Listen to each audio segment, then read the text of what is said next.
Hey YouTube, how's it going? Mevlin back here again with another Alchemy Stars video, and in this one I'll be taking Chandra to Ascension 3.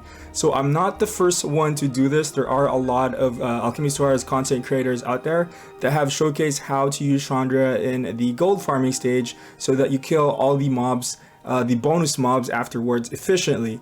But most of them don't have an auto, so I want to see if I can make an auto team. It's gonna take a lot of fine-tuning because you want to kill the boss after Chandra has used her skills 5 times, and you want to kill the boss before the turn ends. So it's a bit of a fine-tuning there because there's only a limited amount of time where you can kill the boss, and I want to see if I could do it myself.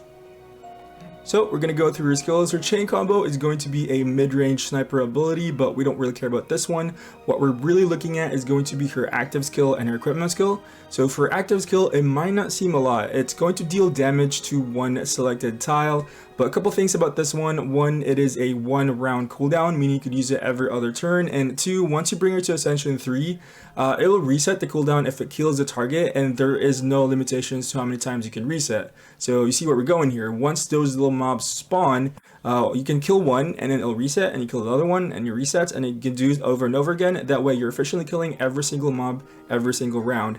Now the reason why you can kill the mobs is going to be her equipment skill, because you can see it's only 180% of the damage, but with her equipment skill, every time you use your active skill, it increases the number of times the active skill procs by 1, but reduces the damage by a little bit. So this is where the fine tuning comes in, because you want to go into the bonus phase with 5 stacks of the negativity mark, which will take you 11 turns. You want to be staying 11 turns in the big boss, and then you kill it afterwards. That way you have 5 stacks on her marks, and that's how you're able to one-shot the mobs in the bonus phase. For breakthroughs, I feel like this is mandatory, getting 30% increased time as your active skill, so this build does require you to have 5 copies of Chandra. And for equipment, you do want it max, so it's a bit of an investment. You want to get all the way up here to level 10. That way you're not reducing your damage by 15%, you're only reducing it by 8%, plus all the attack stats you're getting when you're upgrading your weapons. And here, I think this is a UI bug. I'm pretty sure once you bring her to Ascension 3, that's when you start getting your reset and active skill. So this is exactly the same text. So it looks like it's just showing Ascension 2 on the after Ascension, which is absolutely wrong, but I'm pretty certain we're going to get a reset though.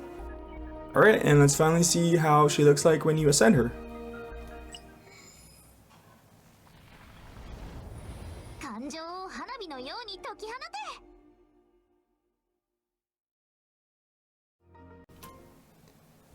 Alright, so here is the team that I've been using on auto to farm the gold boss efficiently.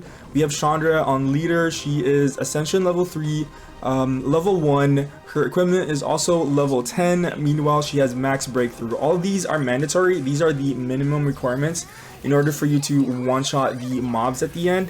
If you don't have any of those, you need to build your Chandra first before you even try this. The rest of the team is going to be Philishai. You do want a healer for this fight, so bring Philishai. Philishai is the best healer for water. And then lastly, Sariel for a little bit of tile conversion, a little bit of damage, because Chandra actually cannot solo this boss by herself.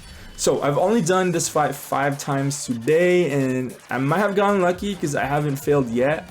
But even if you fail, even if you die or you run out of time, I feel like that's okay, because you only lose 1 stamina, and in the end you're going to be saving stamina with this strategy. But do note that I've invested quite a bit of stamina, right, to upgrade my Chandra, so it's not like I got this for free. So I paid a lot of stamina to get my Chandra to this level. That way when I'm farming the gold boss, I'm getting some of that stamina back, and in the long run I'm going to net gain some stamina. Hopefully. I do farm a lot, so this kind of makes sense for me. And whether or not you should be doing this, I think you should be. I do know that a lot of people regret building their Chandra, but I just don't understand that. It is a huge investment on your Chandra. I spent like around a day and a half worth of stamina, including stamina refreshes, to get my Chandra to this level.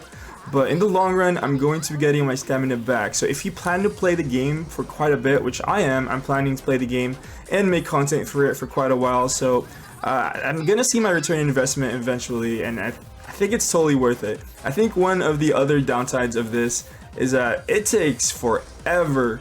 Like the entire run here took like almost 10 minutes, And so this is one of those things where you're just gonna leave it in auto and then do something else, I guess, because you know we're 3-manning this, we're doing not that much damage, we're trying to make sure that we beat the boss within 11 to 15 rounds, so it's gonna take a while. Speaking of taking a while, I think I'm gonna fast forward here with the power of magic all the way to where the boss is about to die.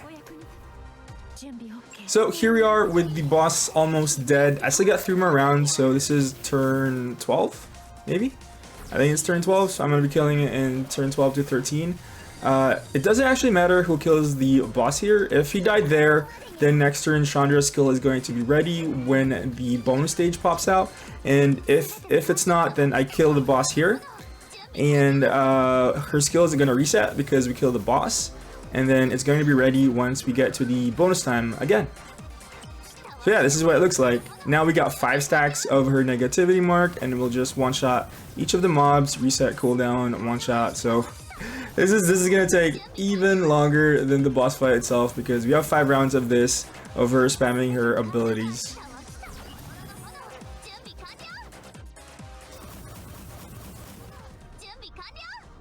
So after we kill all these mobs here, we got a little bit lucky because we got a 15 tile run and we do an Aurora time. And I think how this works is we get another round. Yeah, the amount of rounds don't go down. So depending on how lucky you get, you're going to get more gold. I don't really know how this works fully. I'm not sure if it only works once or if it works multiple times. But I do know you can get more gold by getting lucky and doing the Aurora time.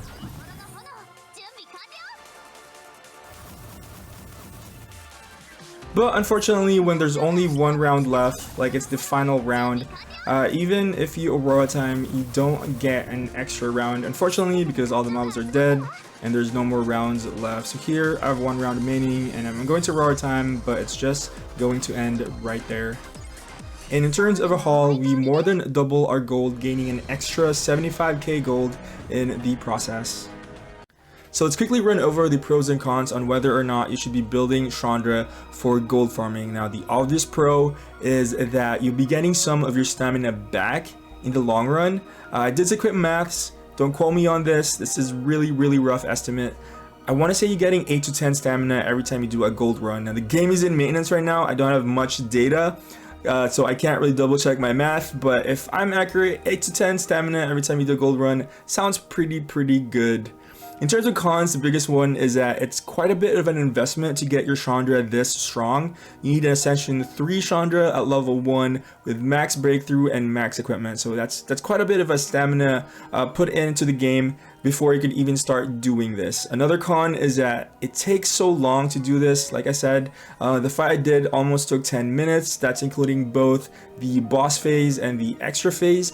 And then the final con is that you can fail. It's pretty hard to tune your team properly such that you kill the boss within that certain time frame, around turn 11 to turn 15, and you could be in the mercy of tile RNG and not have any good tiles, and you could either die or run out of time. But I still think that this is absolutely worth it. Some of the cons don't really bother me as well, like the fact that it's so long and the fact that you can fail, and if you fail you have to do the fight again. It means it could be even longer. Don't mind it because I am playing an emulator, so I could just let it auto and then I leave. I don't have to be there the entire time. And in terms of failing, you do lose 1 stamina when you fail, but on average you should be gaining more stamina than you are losing. And that is going to be it for this one, boys. Let me know if you guys are going to be building your Chandra, and actually let me know if there's any mad lads out there that are willing to manual this stage just to get more gold. Personally, I'm never going to do that. I'd rather fail now and then rather than manualing this just to make sure that I get more gold. But for everyone stuck all the way through, thank you so much for watching. I'll see you guys on the next one. Peace out.